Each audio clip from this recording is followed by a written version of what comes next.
Hello friends, welcome to my channel Success Fiber Classes. आप सबकी preparation कैसी चल रही है? आई होप सो आप सबकी प्रिपरेशन अच्छी चल रही होगी।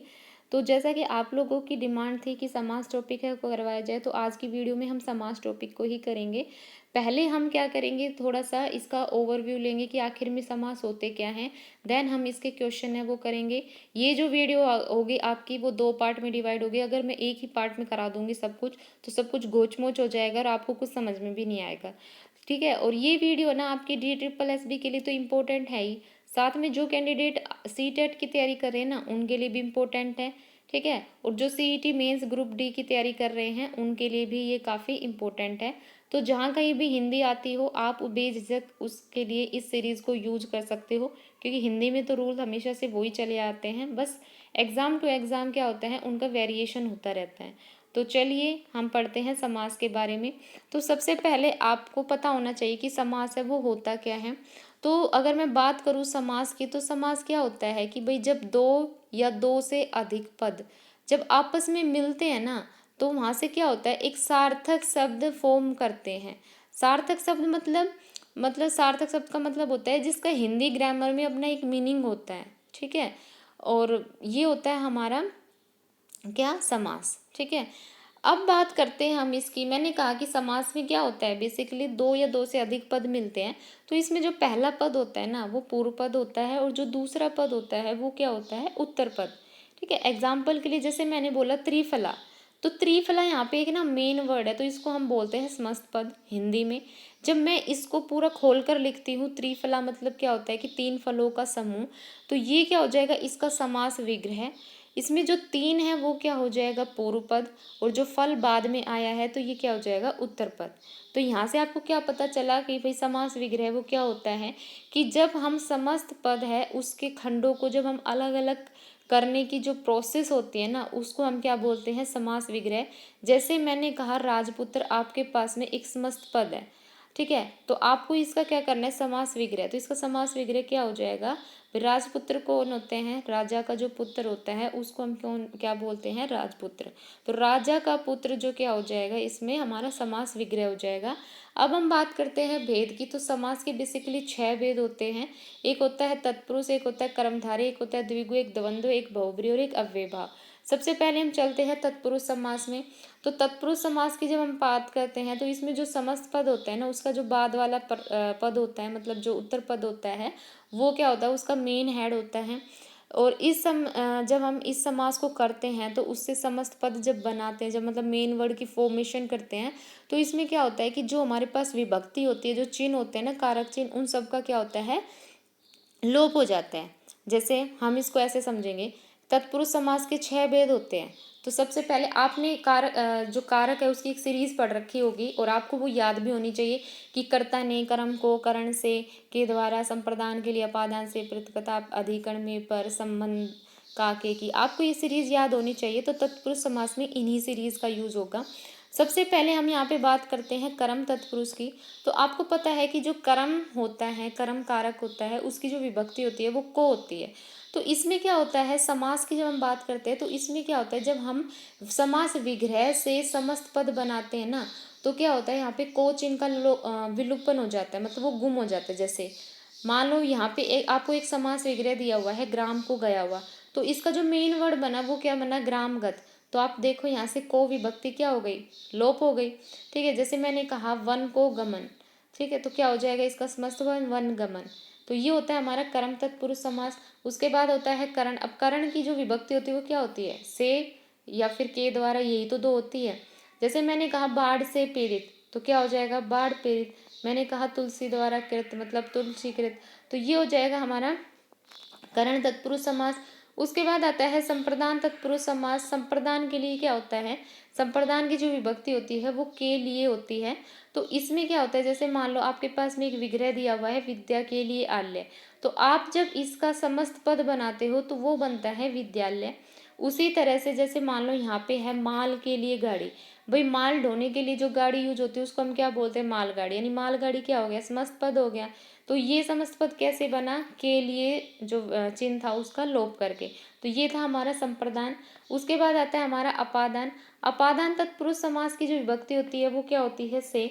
और से किसकी होती है, करण की भी से होती है, ठीक है, मतलब करण की भी विभक्ति से होती है और अपादान है उसकी भी विभक्ति क्या होती है, से होती है। तो इन दोनों में आप डिफरेंशिएट कैसे करोगे भाई, अपादान में जो से विभक्ति होती है ना उसका मतलब होता है वो कब यूज होगी, जब कोई एक चीज दूसरी चीज से बिल्कुल ही कंप्लीटली अलग हो जाए, सेपरेट हो जाए, तो वो होती है हमारी अपादान की जो से विभक्ति होती है वो। जैसे मैंने कहा बंधन से मुक्त, भाई वो हमेशा के लिए क्या हो गया, बंधन से मुक्त हो गया, यानी यहाँ पे एक अलगाव की स्थिति बताई गई, एक सेपरेशन की स्थिति है।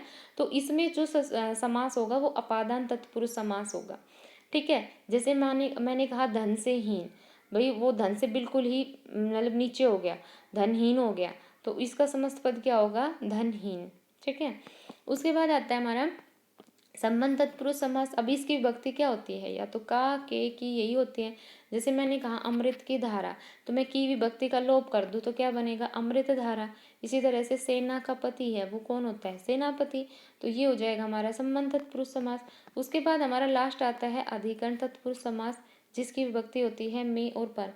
जैसे मैंने कहा ध्यान में मगन, तो इसमें कौन सा, वैसे तो इसका समास पद बनेगा क्या, ध्यान मगन, और इसमें समास कौन सा होगा, अधिकरण तत्पुरुष समास, ठीक है। तो इस तरह से ये आप देख लेना, मैं आपको पीडीएफ है वो प्रोवाइड कर दूंगी। उसके बाद आता है कर्मधारय समास। कर्मधारय समास है वो कौन सा होता है, जिस समास के समस्त पद में जो दोनों पद होते हैं उसमें या विशेषण विशेष्य या फिर उपमान उपमेय का संबंध हो, वहाँ कर्मधारय समास होता है, ठीक है। जैसे मैंने कहा नीला है जो गगन, तो यहाँ पे गगन की क्या बताई जा रही है, विशेषता, तो गगन क्या हो जाएगा इसमें विशेष्य और नीला क्या हो जाएगा यहाँ पे विशेषण। तो यहाँ पे आकाश की क्या बनाई जा रही है, विशेषता बताई जा रही है। तो गगन क्या है इसमें उत्तर पद है और पहला पद क्या है इसमें नील, तो इसका जब आप समस्त पद बनाते हो तो वो होता है नील गगन, ठीक है। तो अब इसमें गगन की विशेषता बताई जा रही है, तो इट मीन्स ये कौन सा समास होगा हमारा, कर्मधारय समास। जैसे मान लो एक दूसरा और एग्जाम्पल, चंद्रमा के समान मुख। अब यहाँ पे मुख की कंपैरिजन की जा रही है किससे, चांद से, ठीक है। तो मुख की कंपैरिजन की जा रही है मतलब विशेष है, ठीक है। तो इसमें पहला पद क्या हो जाएगा चंद्र और दूसरा क्या हो जाएगा मुख। जब तुम आप लोग इसका क्या बनाओगे, समस्त पद बनाओगे, तो वो क्या बनेगा चंद्रमुख, ठीक है। तो इसमें विशेषण और विशेष्य हो गए ना, तो इट मीन्स ये भी हमारा क्या हो जाएगा कर्मधारय समास, ठीक है।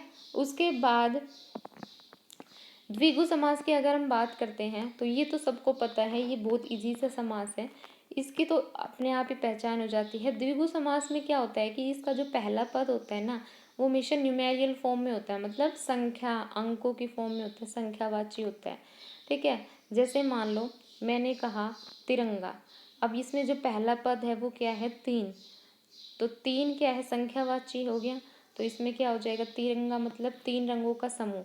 इसमें जब भी हम समास विग्रह करते हैं ना तो हमेशा या तो आप समाहार यूज करना, ठीक है, या फिर आप समूह यूज करना इस समास के अंदर।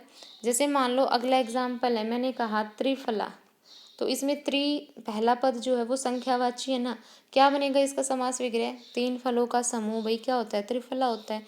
इसी तरह से चौमासा, चो, अब चो जो यहाँ पे पहला जो पद है वो चो है, ये भी क्या है संख्यावाची है, तो इसमें क्या हो जाएगा ये भी हमारा क्या हो जाएगा द्विगु समास, और क्या हो जाएगा चार मासों का समूह। तो बेसिकली इसमें है ना समूह और समाहार है वो यूज होता है, ठीक है। उसके बाद आता है, और आप ये एग्जाम्पल देख लेना, इसमें बहुत सारे एग्जाम्पल है वो गिवन है, ठीक है।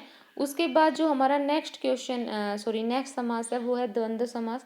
द्वंद्व समास में क्या होता है कि इसमें दोनों ही पद प्रधान होते हैं, ठीक है, और दोनों क्या होते हैं एक दूसरे के विपरीत अर्थ देते हैं, मतलब दोनों अपोजिट वर्ड होते हैं। और इसमें क्या होता है जब हम इनका समस्त पद बनाते हैं ना तो बीच में आपको कौन सा साइन यूज करना होता है, इसमें योजक जो चिन्ह होता है उसका यूज करना होता है, ठीक है। एग्जाम्पल के लिए जैसे मान लो यहाँ पे है राधा और कृष्ण, ठीक है।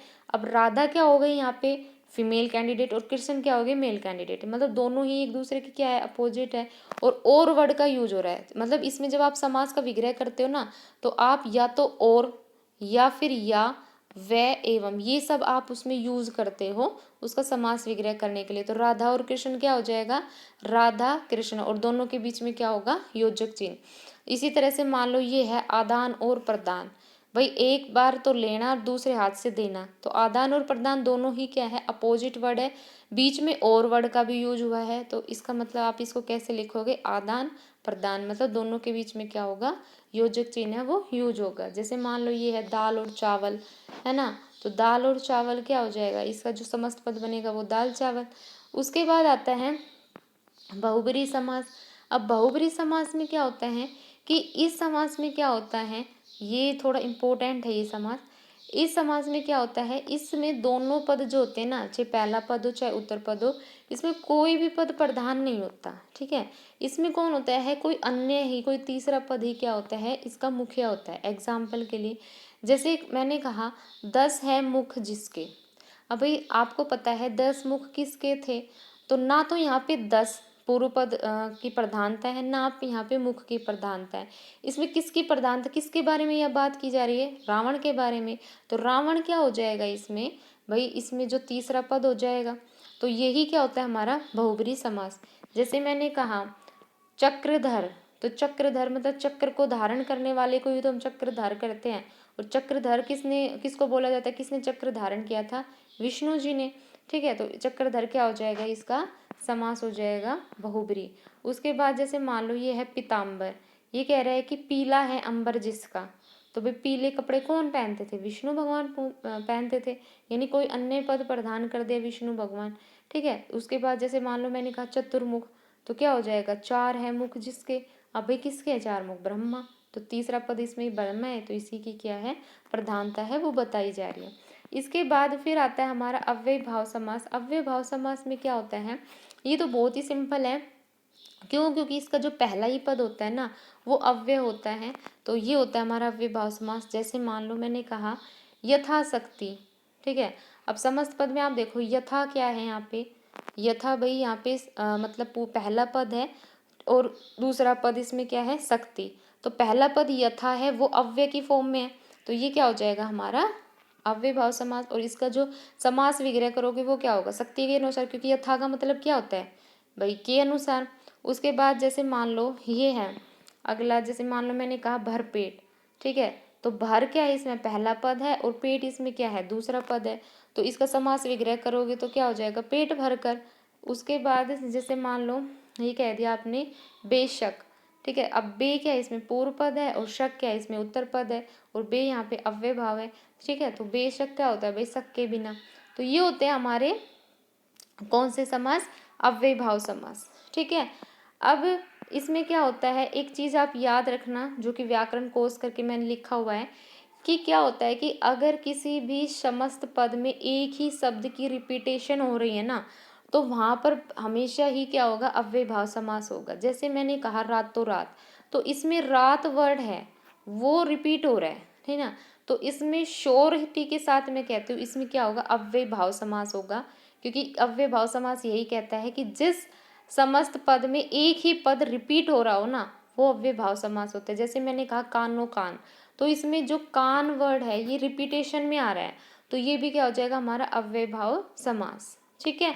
उसके बाद फिर ये है बहुब्रीहि समास और कर्मधारय समास में अंतर देखना कि क्या अंतर होते हैं, बच्चे कई बार इसमें कंफ्यूज होते हैं। देखो समास विग्रह जब हम करते हैं ना, तो हम बहुब्रीहि समास और कर्मधारय समास में ना अंतर लगा सकते हैं। जैसे नीलकंठ, अब भाई हम इसको कैसे करेंगे, नीला है कंठ जिसका। अब भाई आपको भी पता है नीला कंठ किसका है, भाई जहर पिया था जिसने, भाई शिव भगवान। तो अब यहाँ पे ना तो नीला की प्रधानता है ना ही कंठ की प्रधानता है, इसमें कोई तीसरा पद प्रधान है, और कौन है वो तीसरा पद, शिव जी भगवान, ठीक है। तो इट मीन्स क्या हो जाएगा, यहाँ पे बहुब्रीहि समास हो जाएगा। और एक है नीलकंठ, है ना, और उसको मैंने बोल दिया, उसका समास विग्रह किया कि नीला है जो कंठ। अब इसमें क्या है, कर्मधारय समास। उसके बाद देखो बहुब्रीहि समास में क्या होता है कि दोनों पद प्रधान न होकर कोई अन्य पद प्रधान होता है। जबकि कर्मधारय समास में क्या होता है कि जो पहला पद होता है और जो दूसरा पद होता है ना, उन दोनों के बीच में विशेषण विशेष्य का कोरिलेशन होता है। एग्जाम्पल के लिए जैसे मैंने कहा कमल नयन, तो मैं क्या कहूँ कि कमल जैसे नैनों वाला, भाई कमल के जैसे नैन किसके, विष्णु भगवान के। तो अगर मैं इसके हिसाब से देखूँ तो इसमें तीसरा पद प्रधान हो गया, तब तो इसमें बहुब्रीहि समास हो गया। बट अगर मैं इसी का ही समास विग्रह से कह दूं कि कमल के समान नयन, मतलब नयन की कंपैरिजन की जा रही किससे, कमल से, तो जिसमें कंपैरिजन का काम होता है वो कर्मधारय समास होता है। है ना। तो ये आपको समझ में आ गया होगा। उसके बाद फिर आता है बहुब्री समास और द्विगु समास में अंतर। अब कुछ वर्ड ऐसे होते हैं जो हमारे बहुब्री में भी जाते हैं और द्विगु में भी आते हैं। जैसे मान लो मैंने कहा चतुर्भुज। अब चतुर्भुज का हम ऐसे भी तो करेंगे कि चार भुजाएं हैं जिसकी। अब भाई चार भुजाएं किसकी है? विष्णु भगवान की, यानी विष्णु भगवान तीसरा पद हो गया। तो ये क्या हो जाएगा? हमारा बहुब्री समास। बट अगर मैं कहूँ चतुर्भुज, मैं इसको ऐसे भी कह सकती हूँ कि चार भुजाओं का समूह। तो यहाँ पे द्विगु समास हो गया। ठीक है। उसके बाद हमारे जो यहाँ पे समास टॉपिक है ना, वो तो कंप्लीट होता है। अब हम इसके देखते हैं, थोड़े से क्वेश्चन और कर लेते हैं। वीडियो काफ़ी बड़ी हो जाएगी, अभी तो मैं थोड़े से ही क्वेश्चन करा रही हूँ। जैसे मान लो इसमें फर्स्ट ही क्वेश्चन है कि निम्नलिखित प्रश्न में चार विकल्प दिए हुए हैं, उसमें क्या करना है? सही द्विगु समास के विग्रह का विकल्प बताना है। अब बोल रहा है ये त्र्यंबकेश्वर। भाई अब आप देखो, पहला ही वर्ड इसमें क्या है? संख्यावाची है। तो इसमें द्विगु समास है और ये बताने की जरूरत नहीं है क्योंकि क्वेश्चन में इसने लिखा भी हुआ है। अब आपको इसका क्या करना है? आपको इसका समास विग्रह करना है। आपको पता है, मैंने बताया था कि द्विगु समास में क्या होता है कि हम उसका जब समास विग्रह करते हैं कि या तो समूह यूज होता है या समाहार यूज होता है ना। बेसिकली इसमें समूह की बात की जाती है। तो त्र्यंबकेश्वर है, तो इसका क्या हो जाएगा? भाई त्र्यंबकेश्वर कौन होता है? जो तीनों लोगों का ईश्वर होता है, उसी को ही तो हम त्र्यंबकेश्वर बोलते हैं। ठीक है। तो इसमें का मतलब, इसका मतलब आंसर क्या हो गया हमारा? डी। ठीक है। उसके बाद नेक्स्ट क्वेश्चन है हमारा, ये कह रहा है दिए गए शब्द का समास ज्ञात करें कथा साहित्य। ठीक है। अब कथा साहित्य आपको बताना है। तो इसमें कौन सा समास है? भाई इसमें जो समास होगा आपका वो होगा तत्पुरुष समास। ठीक है। कथा साहित्य में कैसे है, क्या है? तत्पुरुष समास। तत्पुरुष समास कौन से होते हैं? मैंने क्या बताया था कि जिसमें ना मेनली क्या हो, उत्तर पद की प्रधानता होती है और पहला पद क्या होता है? छिपा होता है। तो वो हमारा तत्पुरुष समास होता है। ठीक है। तो इसमें क्या हो जाएगा हमारा? तत्पुरुष समास। ठीक है। क्योंकि हम इसको ऐसे भी तो बोल सकते हैं कथा साहित्य। तो ऐसे बोल सकते हैं साहित्य की कथा। तो की, का, के की जो विभक्ति आ रही है उसका लोप हो गया, उसके लोप होने से कथा साहित्य बना। तो ये क्या हो जाएगा हमारा? तत्पुरुष समास। उसके बाद कह रहा है कि दिए गए शब्द का समास ज्ञात करें। ये कह रहा है घुड़दौड़। ठीक है। तो आपको इसका समाधान तो करना है। तो आप कैसे करोगे इसको? घुड़दौड़, इसका समास विग्रह करो। तो घुड़दौड़ मतलब कौन हो भाई? घोड़ों की दौड़ को ही तो हम घुड़दौड़ बोलते हैं। तो क्या करोगे आप इसका समास विग्रह? घोड़ों की दौड़। अब की आ गया। अब की जो है ये क्या है? विभक्ति। और विभक्ति किस में आती है? आप सबको पता है, तत्पुरुष समास में। तो इसका आंसर होगा हमारा ए। तो आई होप आपको ये वीडियो अच्छी लगी हो। इसके जो बचे हुए क्वेश्चन हैं वो हम नेक्स्ट वीडियो में करेंगे क्योंकि वीडियो काफ़ी बड़ी हो जाएगी। अगर आपको वीडियो अच्छी लगी हो तो चैनल को लाइक कीजिए, शेयर कीजिए, सब्सक्राइब कीजिए। Thank you very much.